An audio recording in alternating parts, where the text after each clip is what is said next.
Black Dragon. Coach Myron. Bob, the Eclipse Coleman. And we are your three hosts of Think Tactical, where we talk and teach and converse about living the best life we can while being prepared in case life brings us crisis, so that we can protect our families, protect ourselves, and continue about the pursuit of freedom and happiness and all those things. We ain't messing around. We're not out here just to whistling Dixie. Leave us alone and you'll be fine. That's Think Tactical. What do you think, guys? Does that make it for us? That works. So we're going to do a really neat thing today. Tell you a little bit about Coach Myron. As you guys may know if you've been watching the channel, he is an Eagle Scout and also a master gunsmith, where he does building of guns, changing barrels, all this stuff. Aces8customguns.com is his website here in Atlanta. He does all the gunsmithing. That's what he does. A master gunsmith, and also he's a knife guy. I'm talking about he's got knives so sharp, if you look at them, your eyeballs are cut. And, you don't run your finger across the top of his knife. You won't have a hand left.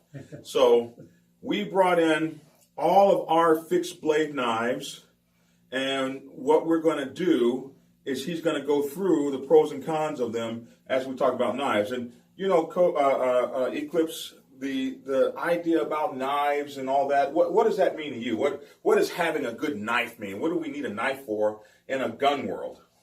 Oh, well, God, these are survival knives. They're basically tools for the most part. And which ones do I pick? I look to Myron for that. So, honestly, for like the past 15 years, this guy has been telling us, go buy that knife. That's the knife we buy. So, he's going to lead this part, and we are going to talk all about these very cool knives. For us, it'll be in just a second, but for you, it'll be just like... Okay, we have several knives here that we consider in the survival category. Now, we're not covering all knives here because we don't have everything, but we do are carrying. We're going to give you a good selection here of what knives, and from lowest cost to higher cost. And you'll see why the ones that we do have a higher cost, there's a reason for it. Okay, we're going to start down here at this end. And we're going to start, this is a knife that I'm sure everybody's seen, similar to the ones that were in the Rambo movies. It looks good, looks pretty. It's got a little compartment on the back. Great for Hollywood. Yeah, and it's my knife, the worst knife here. I'm just going to go ahead and admit it. And it's got some matches and some fish hooks and fish line in here. Oh, and a compass. There's a compass. There's a compass. This is the Rambo thing. You did that, right? You did. You have a compass in here. Yeah. Which is kind of nice, but the problem is this doesn't have a full tang. The tang is the part that comes through the handle. And you'll see in some of the other knives where the blade is all one piece coming from the blade and through what they call the tang, which is where the handle is. That means it's probably not going to break there. In this case, since these are two separate pieces, the blade and the handle, if you have to use it as a chopper to chop a piece of wood or chop a branch down to start building a shelter, you could break this knife. The other thing is this is a low quality steel.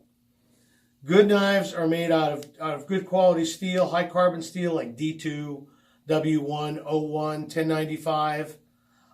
You'll see that, and that steel is made that when it's properly heat treated, won't break, will hold an edge. You can chop things and you won't have to keep sharpening it. That's why this is not an expensive knife, and there's reasons for it. Yeah, so one of the first criteria on our bullet list is to have a full tang in your survival knife. Absolutely, because less chance of it breaking right where the knife and the... So you say the first time you have to use this in a fight, or you got to twist it in a guy's ribs, or you got to use it to break a branch or cut something. That knife is two pieces, right? And it might not be welded together or whatever, and so that's the weak spot. That's the difference between a tang and a full tang. Right. A full tang is a whole complete piece of steel, right. One piece of steel that goes all the way through to the handle. That's right, all the way through the handle right to the butt. And what is that called? A half tang, partial tang? No, that's just called... piece of garbage you shouldn't buy. Hollywood special. No tang. No tang. Well, it looked good on the Rambo movies, and it was $19, so there you go. Yeah, well, the thing that draws you in is the compass and the head and the stuff you can put Fish in the hooks, handle, compass, things, sewing kit. you got it all in one, but you lose too much paying for that. So, All right. Next knife we have, now this one is a full tang. This is screwed on back here, and the blade does come all the way through, which makes it a little bit better knife. It's very light. These holes in here are to make it lighter, so you can handle it better. It's kind of nice. It has the serrated edge up top here, and it's a lower quality steel. It's stainless, but it's a lower quality steel. It does have a nice grip to it. How can you tell it's a full tang? Because I took this off earlier, took the pommel off, and you can it's unscrew it. screwed on, so It's screwed on. It comes all the way down. It's one piece. And this will screw off, and the handle comes off. You can see, even though there's kind of a weak spot there with the welded weld. on. That's true. That's true. Show that again. Yeah, this one is not exactly what we consider a full tang. The full tang would bring this entire piece down. Yeah. What they've done is welded this bolt on, which gives you the illusion of a full tang, but it's actually not, because this piece of metal doesn't continue That's down. another weak spot that could break. Yeah, we thought that was coming down. They just had a little thread. So in there. a full tang would be that blade. Go ahead and point that out, Myron. A full tang would be that fat piece. all the way down. coming through. And if it would be okay if it came down to here, and then they just had a threaded piece on the end for the pommel guard. But the fact that this is a welded on piece all the way up here is kind of Another $20 knife. Yes. pretty much. Yeah, head faked us on that pommel there. Didn't it? You want to pull up one of yours there, Bob? Oh, okay. Yeah, this is an oldie moldy here. Yeah, this is I got this when I was about 16. It was a gift from my parents. This is my first survival type knife. Diver's It's knife. actually a diver's knife, but it carries some decent qualities. Although again, we're not the top level here. No, but it's better steel than the two of these. Okay. Better quality steel, it's Japanese steel, and it seems like it has a full tang down to the pommel. Thank you, sir. And since it's a diver's knife, it is going to have stainless steel that's going to have a higher chromium content. There's different types of stainless steel. There's magnetic stainless steel, there's non-magnetic stainless steel. The higher the chromium content, the more rust resistant the steel is, but it's not necessarily good for other things. In this case, that's a dive knife. You want it not to rust in salt water. So compared to the last two, that's a better knife in terms of steel properties, full tang, stronger, Right. and probably carry you through a survival situation better than Better than $20 knives. Do you remember how much that knife cost 60 years ago? Back in 1976, it was probably about $35, $40. Which was a lot of money for a A lot knife. of money in 76. Yes, it was. So, which one you go to next? This guy? Yeah, or that this guy. We'll here? do that guy. All right. There you go, sir. Okay. This is another knife. This isn't an expensive knife. Yep. It's got some good qualities to it. Again, it goes through. The tang comes through to here. We didn't take it apart to see if it's welded like piece. that one or not. Is it full like that one or not? It's a little bit better steel. It's a heftier knife. I do like the cutting curve on it, but again, we don't know the type of steel. This was not an expensive knife, was it? $20. $20. So again, you're getting what you pay for. Sometimes. Now, what kind of knife is that? Who makes it, and where do you get it from? Well, Bud K sells these in various different variations, themes, if you will, but it's all basically the same knife. As a matter of fact, I even bought one that has the high luminescent zombie green handle, and I use that in my as part of my gardening tools because it was so cheap. They were selling that one for like $9 on a special. So, and it was basically the same knife. So this was a decent knife at the time that I got it. It's not the top end though. It's better than having nothing, but if you can. When we talk about this, if you have one tool to depend your life on, you really want to get the best you can. Okay, we're going to move over here to this Winchester knife. $25 special at Walmart. Which it's not a bad knife. It's got, because of the rivets in here, you see that the tang is going to come into the handle here. Right. And you see these brass pins right here in the handle. So Yeah, it's pinned to the blade. It's not real heavy. It's to have decent stainless steel. yeah, it's not. Okay. For the size, it isn't very heavy. I mean, you think something this big would be very heavy, but it's only, what is that, about an 1/8 inch wide on the back. The spine of the blade is only about 1/8 inch wide. So Now that knife is kind of deceptive because you can't tell about the tang, Right. because in that handle the tang is hidden. Although it would suggest you have a full tang by those the brass pins. two brass pins. But as we saw with that other knife, there's just no telling. Could be a head fake. Matter of fact, I'm gonna take mine apart when I get home. Now that I've seen that one. Yeah, and we can take a look at it. But at least the sheath is a little bit better. It's a more nylon with a liner in it, so this will hold up better than this thin nylon with rough stitching. And that's a Winchester knife. Winchester. They commissioned and had somebody build it for them. Okay, next knife we have here. Now this knife actually comes from Vietnam. It was given to me by a friend who carried it in Vietnam, but I've looked it up. It's a Chinese, kind of a Chinese still, and it was made in China. But and here is where you can see the full tang. All one piece. You can see it right there. The scales are just pinned to the sides. Yeah, all one piece. It's gonna. So show the tang. Point that out. The tang goes all the way through here. Okay. And you can can see pommel, and even on the grip side, you can see it. It also makes it good if you need to use the pommel as a hammer. You do risk breaking your scales, your handle, but you do have something solid to hit on. And you can see where this is a much heavier knife. You can feel the weight of it. The steel's a little better. We're starting to get into a better quality of stainless steel here. Yeah, as crazy as it sounds, if you were to break your scales off, if you have a full tang knife, you can fabricate another handle out of paracord or whatever's handy. But if you're one of these half partial no tang things, you break it off, you're done. Your knife is good point. If you break your scales, remember in our bug out bags we had plenty of paracord for things like that. We'll go now. This is an inexpensive knife. It's a Glock knife. It's made by Glock. What are they, about $25 now? Yeah, some about $25, $30. Yeah. They're extremely hard steel. This thing is a real bear to sharpen. And I believe they are full tang all the way through. They have a good grip on them, nice insulated grip if you have to cut live wires for some reason. The sawback on the back of it is good for putting notches and sticks when you're making a shelter to lash things together. We're going to do a full torture test on this in a future video where we're going to put it through the ringer. We're going to test its stabbing ability, its cutting ability, and how well it holds up an edge. I said it's not an expensive knife, but this is one that I carry in my bug out bag. Ooh, lightweight booger too. It's lightweight, and that is some strong steel. I know because I've had a rough time sharpening that. Oh yeah. How much? Yeah, you said it was about $25. $25, $30. Yeah. It depends on where you get it from. Good solid. Got polymer plastic, a good solid lock on it to keep it from falling out, and it'll fit on your belt. Let's go to. Where do you want to go? Pick one of the Gerbers. Yeah, pick the Air Force. Yeah. All right. There you go, sir. This was an original World War II issue Air Force survival knife.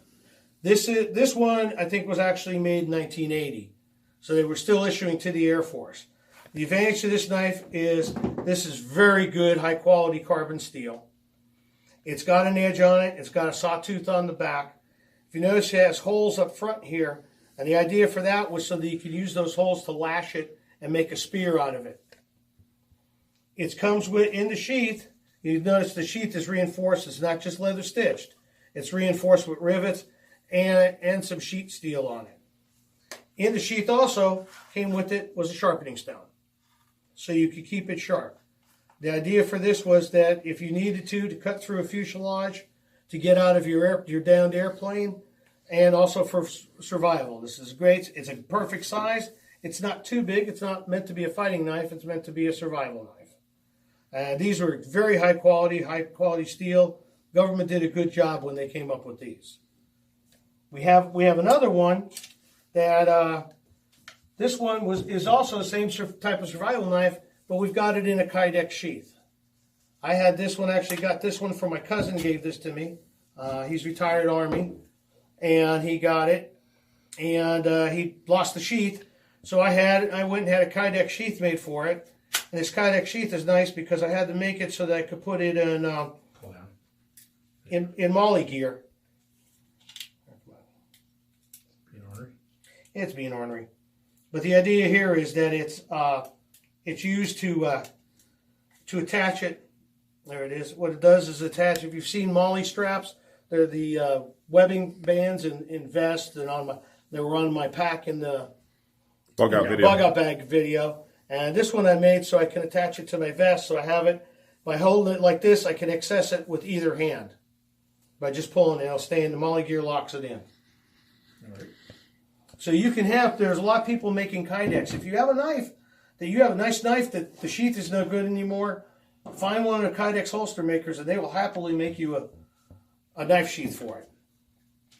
Next on the hit parade. Next on the hit Buddies. parade. This is well, actually, let's go to the new Air Force survival. Oh, you want to jump to those guys? Yeah. Okay, all right. This thing's got a real good retention. This was the new survival knife given to the U.S. Air Force. It's as you get, it is a full tang construction. Made by Gerber. Made by Gerber. Good high quality steel. It's got the serrated edge for cutting webbing, cutting rope, makes it easier. Good sharp knife. It's got this pommel on the back here was meant for helicopter crews if they had to bust out of the helicopter glass. This is also this handle is insulated to high voltage, so that if you're cutting out of your fuselage and you hit wires, you're not going to get electrocuted. This was a well thought out survival knife. Also got the holes in it for the spears. We've got the holes in it to make it into a spear. The sheath comes kind of neat. There's a carbide sharpener in the sheath that you put through to keep it sharp. Just like the old Air Force survival knife that had a sharpening stone, this has a sharpening method on the sheath. This came also with different ties. It came with a belt. And you can see on Bob, there's a leg tie so that you can strap it to your leg, put it on your waist, then strap it to your leg so it doesn't go anywhere. This is an excellent high quality knife. Came in a couple different colors. I got the Coyote Brown. It came in an OD green, and I believe it came in orange too. Yeah, where do these things run? Now they're hard to find now because I don't think Gerber's making them anymore. Ooh. But when we bought them, they were running 85 bucks, which for good quality knife, that's not a bad price. Sometimes you can find them out on eBay and stuff. And Bob and I both got ours, and it's a great knife to have. When you can only have one knife, that's a very good knife to have. This other one here was a friend of mine loaned it to me to bring in here for the video. Say that again. If you can only have one knife. Say it again. Yeah, I'm going to go back over here, and now. If you can only have one knife, this is a great knife to have. This will serve you well. It's going to be hard. It's hard to break. It's full, high quality steel. This is another survival knife that was loaned to me by a friend of mine. It's an Ontario knife. This is a heavy knife. This is a very heavy knife. Again, it could be used to break out of things. It's full tang. Well, that's got to be over a 1/4 inch spine on this thing. It is thick. I don't know if you can see that. And this is heavy. It's a good bit heavier than the Gerber. It is a heavy booger. It's got a little bit of a thing on the back here. I guess that's for your thumb. Stuff for cutting, yeah. To give you control when you're cutting with it. Yep. And you can see it is full tang. Oh yeah. The screws, it's screwed. The handle is screwed in. It's a polymer glass, so very little chance of breaking the handle. Again, this is the type of knife though. If the handle were to break, you take your paracord, you make yourself a paracord handle because the knife hasn't been compromised. And it also the sheath again is reinforced, and it's got a nice pouch in here that you could stick a sharpening stone. You could put in a fire starter, your hot spark kits. Excellent knife. It's got holes for leg tie down if you want to do that. What's there on the back? Does this look like That looks like Molly strap? Molly straps. It does, doesn't it? Yeah. So, It looks like it'll weave in with the Molly strap. That's exactly what it looks like. Yeah, that's exactly what it's for. This is a very good high quality knife. If you could Ontario. find them, Ontario makes good steel. If you could find one of those, get it. Either of these two knives would be an excellent choice for you. There are also some SE makes some other good knives, high quality. If you're gonna get something, you're probably gonna spend around $100 for a good knife. So plan on it. But the thing is, again, if you can only have one, get a good quality one. It's better than that same $100. You can buy 5 of the cheaper ones, but they're not going to hold up. They're not going to serve you as well. Now you're carrying 5 instead of just one. And if your life depends on it, that money is not going to be much good to you. That's right. If you're going to depend your life on something, get high quality. We've covered just some basic ones here, but we gave you what to look for in a survival knife. That was our plan here, to show you a bunch of different knives and show you the good parts of them, the bad parts of them. And going from there, it gives you to make a decision. We obviously couldn't show every knife, but go look at the ratings. You should go online and see if some people have had problems with them or not. If it fits your budget, go for it. Get yourself at least one good high-quality knife. You'll never regret it. And I hope you enjoyed this show. I hope you're having a good time. We're having a good time doing these shows. Comment below like always. Give us your comments. Give us some feedback. Tell us, hey, if you've got a good survival knife, let us know. Let us know in the comments what we're doing. And if you've got something cool to show us, please do. Please give us some comments. Let us know what you think. Maybe you found another knife that we haven't covered here. We can't cover everything, but let us know. We want to hear your comments. We want to hear your feedback. We're having a good time doing these, and we hope that you're having a good time watching. And don't forget, our Think Tactical, you just saw on our Think Tactical YouTube. Don't forget Spreaker. We have our Think Tactical podcasts. And ThinkTacticalNews.com. And ThinkTacticalNews.com, where we show you articles and give you some opinions and other things on it. And always, think tactical.